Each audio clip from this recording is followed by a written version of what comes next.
صحیح بخاری اور صحیح مسلم کی متفقن علیہ حدیث ہے کتاب الجنائز چیپٹر میں کہ قبر میں 4 سوالات کیے جائیں گے. 4 کا عدد موجود نہیں لیکن سوال جو بتایا گیا وہ میں گن کے بتا رہا ہوں 4 ہے کہ قبر میں یہ سوال ہوں گے. پہلا سوال ہوگا مر ربو کا، بتا تیرا رب کون ہے. دوسرا سوال ہوگا ما دینوں کا، تیرا دین کیا ہے. تو کیا خیال ہے کہ بریلوی، دیوبندی، اہل حدیث، شیعہ یہ جواب دیا جائے گا؟ یہ کہا جائے گا دین الاسلام، میرا دین اسلام ہے. تو اگر قبر میں جا کر اسلام دین ہے تو قبر سے باہر بھی اسلام ہی دین ہونا چاہیے. ان مولویوں کو چھوڑو، ان شیخ الحدیث، شیخ القرآن اور مفتی اعظم اور فلانا اعظم، ان کو چھوڑو، انہوں نے اپنی قبروں میں جانا، پتہ ان کے ساتھ کیا ہو رہا ہوگا. ہم تو اس کتاب کے پابند ہیں، سیدھی سی بات ہے. وہ اپنے اعمال اپنے ساتھ لے گئے، ہم کسی کے پابند نہیں ہیں. ہمیں ہمارے محبوب صلی اللہ علیہ وسلم بتا گئے کہ مومن جو ہے جواب دے گا میرا دین اسلام ہے. اب ہمارے حساب سے تو ایک تیسرا سوال بھی ہونا چاہیے تھا کہ تمہارا مسلک کیا ہے. اور جی اسلام تو سارے کہتے ہیں، مسلمان تو سارے کہتے ہیں، اگر ہم اہل حدیث اور دیوبند اور بریلوی اور شیعہ نہیں لکھیں گے تو فرق کیسے پتہ چلے گا. تو پھر اللہ تعالیٰ کو بھی چاہیے کہ فرشتوں کے ایک سوال ساتھ یہ بھی لگا لو اس کے ذیل میں، ایک جز نمبر 1 کہ دین تو بتا دیا، آپ بتائیں آپ کا مسلک کیا ہے. تو یہ مولویوں کے سارے ڈپوسلے ختم ہو جائیں گے جو ادھر انہوں نے مسجدوں کے باہر یہ مسلمانوں میں تفرقے ڈالے ہوئے ہیں. الحمدللہ اس وقت دنیا میں کئی مسلمان ملک ہیں جہاں پہ یہ تفرقہ نہیں ہے. ملیشیا کے اندر کسی مسجد کے باہر بریلوی، دیوبندی، اہل حدیث، شیعہ نہیں لکھا ہوتا. سعودی عرب کے باہر مسجدوں کے باہر کسی مسجد کے سوائے اس کے نام کے، مسجد سیدنا ابوبکر، مسجد سیدنا علی، مسجد سیدنا امام بخاری، یہ اس طرح نام ہے، لیکن کسی مکتبہ فکر کا نام نہیں لکھا ہوا. یہ سب کانٹیننٹ انڈیا، پاکستان اور بنگلہ دیش کا یہ بےہودہ کلچر، اور یہی پھر انجیکٹ ہوا ہے چائنا کے اندر. آپ حیران ہوں گے، میں چائنا کے اندر گیا، جولائی 2004 کی بات ہے، مجھے حیرانگی ہوئی کہ چائنا کے مسلمان بھی بریلوی، دیوبندی، اہل حدیث اور شیعہ ہیں. حالانکہ ان بیچاروں کو پتہ ہی نہیں کہ بریلوی کیا چیز ہے، دیوبند کیا چیز ہے، اہل حدیث کیا چیز ہے، شیعہ کس چیز کا نام ہے. انڈیا کے شہر ہیں بریلوی اور دیوبند.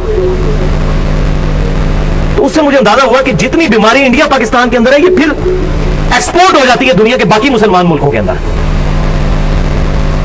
اس اعتبار سے یہ واقعی گمراہی کا قلعہ ہے ہمارا ملک بنا ہوا اس وقت. کہ جتنی گمراہی ہے یہی باہر جاتی ہیں، ایکسپورٹ ہوتی ہیں. اچھی چیز تو بڑی مشکل سے، آپ شکر ہے حق کی آواز یوٹیوب کے ذریعے پہنچنا شروع ہوئی ہے، ورنہ چینلز میں تو کوئی بات ہی نہیں ہمارے جیسے لوگوں کو کرنے دیتا. اللہ اکبر. تیسرا سوال ہوگا ما کنت تقول فی حق ھذا الرجل، اس مرد کے بارے میں تو دنیا میں کیا کہا کرتا تھا، کیا کیتا تھا. یعنی نبی صلی اللہ علیہ وسلم کے بارے میں سوال ہوگا.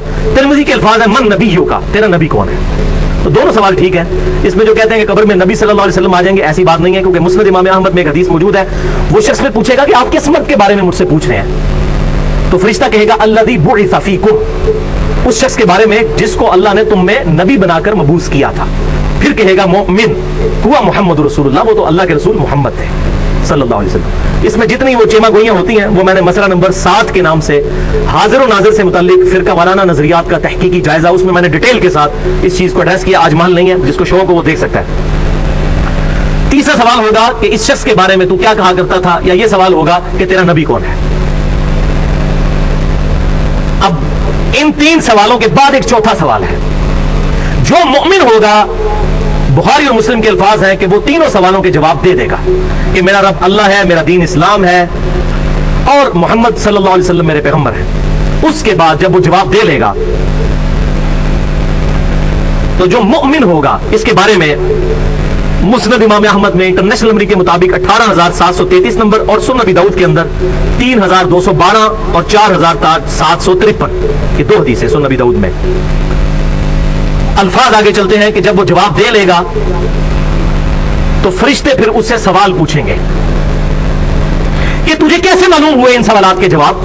یہ چوتھا سوال ہے جو چھپایا ہوا ہے مولویوں نے، کیونکہ مولویوں کی روٹی بند ہوگی. یہ چوتھا سوال بتا دیں، یہی تو اصل چیز ہے، صراط مستقیم اسی سے تو ملنا ہے. تو چوتھا سوال فرشتے یہ پوچھیں گے کہ تجھے کیسے معلوم ہوا، تو نے کیسے یہ سوالوں کے جواب دے دیے. تو وہ مومن کہے گا میں نے کتاب اللہ پڑھی تھی تو میں نے اس کتاب کی تصدیق کی اور میں ایمان لے کر آیا. میں نے کیا چیز پڑھی تھی؟ کتاب اللہ. اور انڈیا، پاکستان اور بنگلہ دیش کا مولوی کہتا ہے قرآن و سنت ڈائریکٹ نہ پڑھنا، گمراہ ہو جاؤ گے. تو ان کی پبلک پھر کیا قبر میں جا کے جواب دے گی؟ قرآن جس نے پڑھا ہوگا نا، اب پتہ چل گیا کہ کس مومن نے، کون مومن ہے جس نے قبر کے اندر جا کے سوالوں کے جواب دینے ہیں. جس نے پوری زندگی قرآن پاک کو سوائے سورہ یاسین اور سورہ ملک کے، وہ بھی بغیر ترجمے کے پڑھنے کے علاوہ اس کی کوئی اہمیت نہیں سمجھی. اس نے خواہ کہنا ہے کہ میں نے کتاب اللہ پڑھی تھی اور تصدیق کی، خواہ تصدیق کی، اس کو تو پتہ ہی نہیں کتاب اللہ کے اندر کیا لکھا ہوا ہے. اتنے جھوٹ چل جان گے, فرشتوں میں تو نہیں جھوٹ بولا جا سکتا. فرشتہ نے بولو گے اللہ انہوں دس دے گا, اللہ تعالیٰ بتا دے گا. فرشتوں کے ساتھ تو کوئی غلط بیانی نہیں کر سکتا.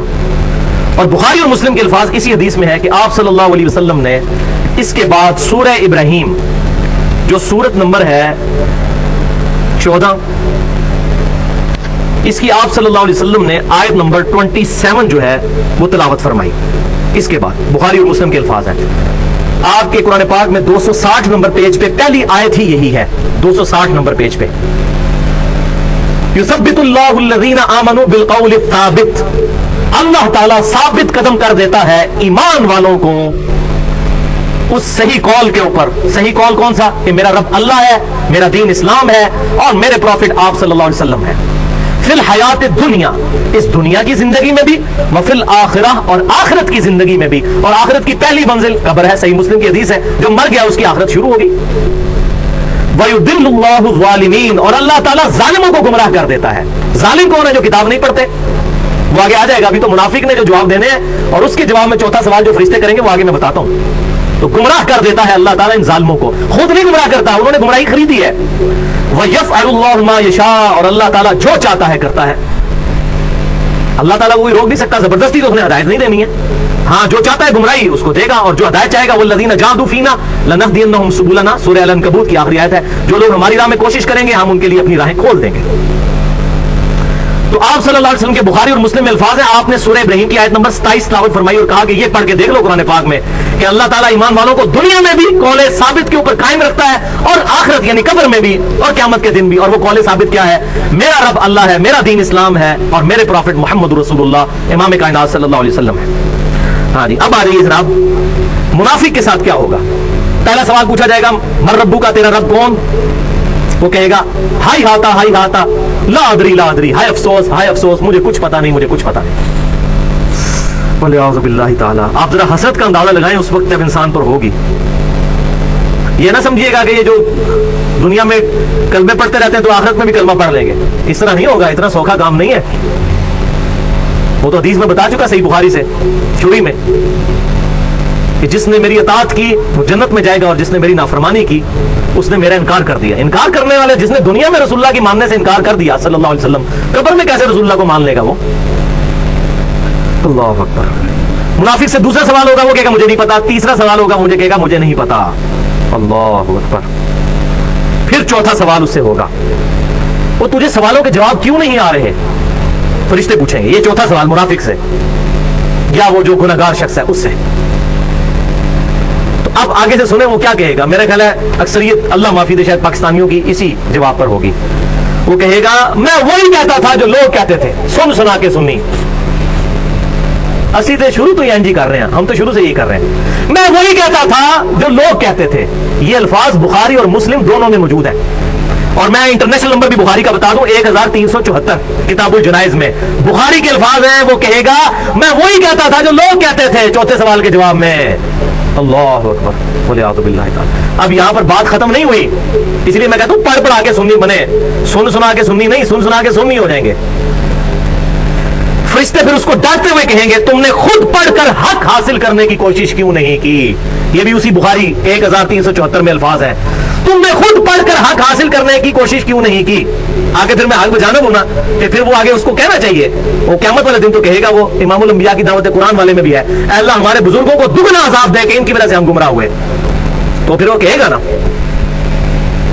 کہ سانو بزرگوں نے مار چھڑیا, انہوں نے دگنا عذاب دے. قرآن کے الفاظ ہیں سورۃ العذاب کا آخری رکوع پڑھ کے دیکھ لیجیے. اے اللہ ہمارے بزرگوں کو دگنا عذاب دے. اور سورہ حمیم السجدہ میں تو اس سے بھی سخت الفاظ ہیں, اے اللہ ہمارے بزرگوں کو ہمارے حوالے کر, ہم انہیں اپنے پاؤں کے نیچے روندیں جن کی وجہ سے ہم گمراہ ہوئے.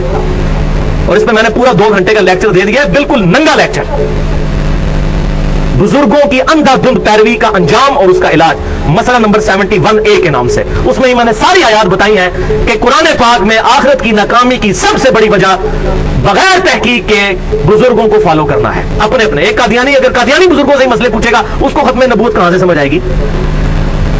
اسی طریقے سے باقی مطلب فکر کے لوگ بھی اگر اپنے اپنے بابوں کے پیچھے چلیں گے, خود نہیں پڑھیں گے. اب یہ اس کو پھر آگے کہنا چاہیے کہ جی یہ تو علماء کا کام ہے پڑھنا, جس طرح کہ ہمارے مولویوں نے پٹی پڑھا دی ہے, جی علماء کا کام ہے پڑھنا. فرشتے کہیں گے تو نے خود پڑھ کر کیوں نہیں حق حاصل کرنے کی کوشش کی. حالے بھی مسئلہ ختم نہیں ہوا. اس کے بعد الفاظ ہے اسی حدیث کے صحیح بخاری کے کہ پھر فرشتے اس کے سر میں مہمان نوازی کے طور پر ہتھوڑا ماریں گے، وہ بالکل زمین کے برابر ہو جائے گا، اور بخاری کے الفاظ ہیں کہ اس کی آواز، اس کی چیخنے کی آواز اور ہتھوڑے کی آواز زمین و آسمان کی تمام مخلوقات سنیں گی سوائے جنوں اور انسانوں کے، کیونکہ وہ شریعت کے مکلف ہیں، وہ نہیں آواز سن سکتے، اگر وہ سن لے تو یہ سارے بندے کے پتر نہ بن جائیں۔